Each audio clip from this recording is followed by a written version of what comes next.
Le changement dans la continuité, c'est sous ce vocable que le président de la République, Denis Sassou Nguesso, a été réélu en 2009 sur la base d'un programme ambitieux, volontariste et futuriste appelé le chemin d'avenir.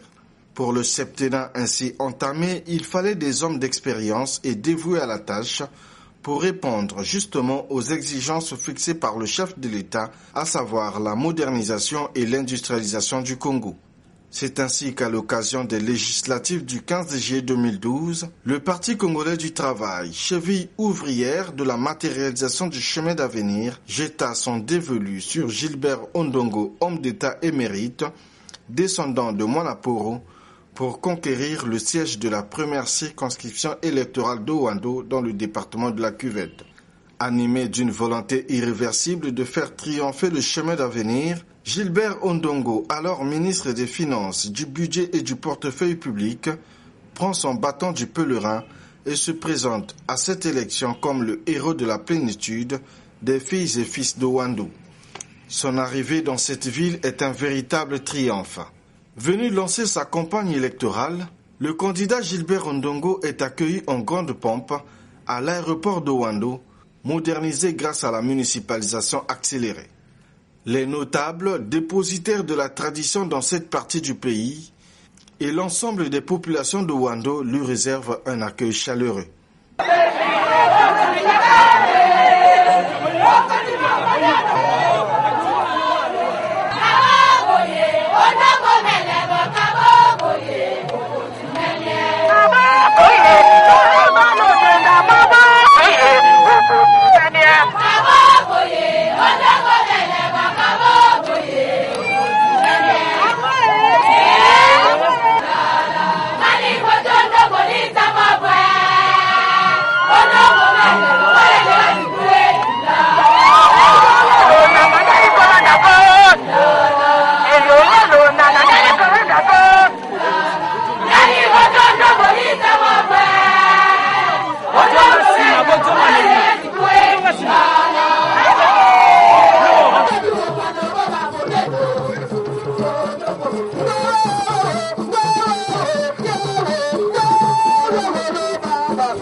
L'ambiance qui marque l'arrivée du candidat du Parti congolais du travail à Owando et qui va se poursuivre tout au long de la campagne électorale est ici prémonitoire d'une victoire certaine.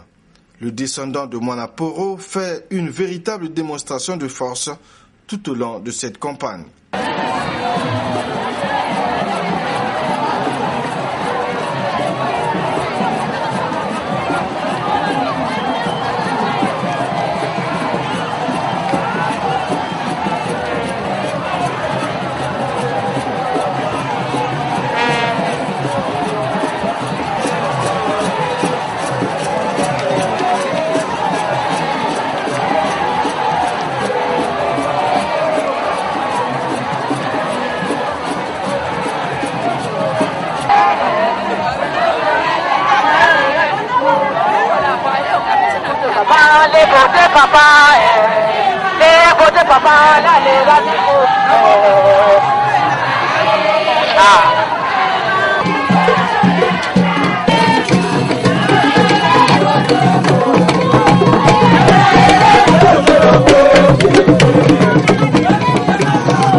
Pendant que ses adversaires s'illustrent par des invectives et des contre-vérités, Gilbert Ondongo monte en puissance. Il parcourt sa circonscription de bout en bout et le coup qui en résulte est spectaculaire.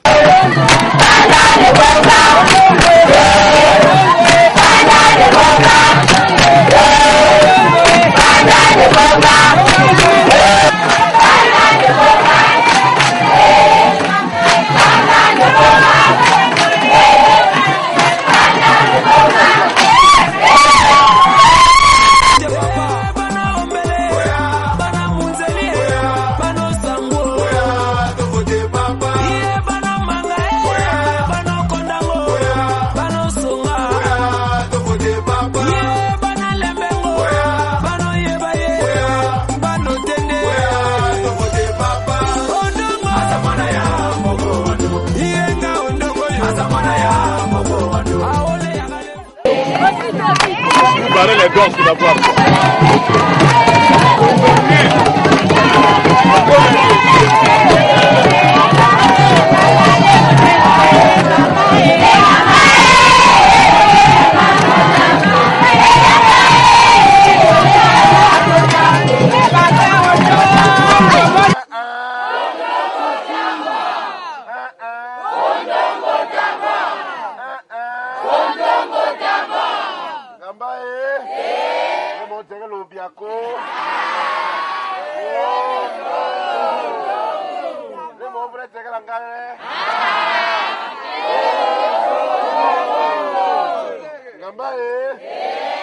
La marée humaine qui l'accompagne dans chacune de ses descentes dans les différents quartiers et localités du district de Ouando est ici un échec pour ses détracteurs qui ont pensé à tort qu'Ondongo n'était qu'un étranger. Ainsi, le résultat des urnes est sans appel. Il emporte dès le premier tour. La joie est immense.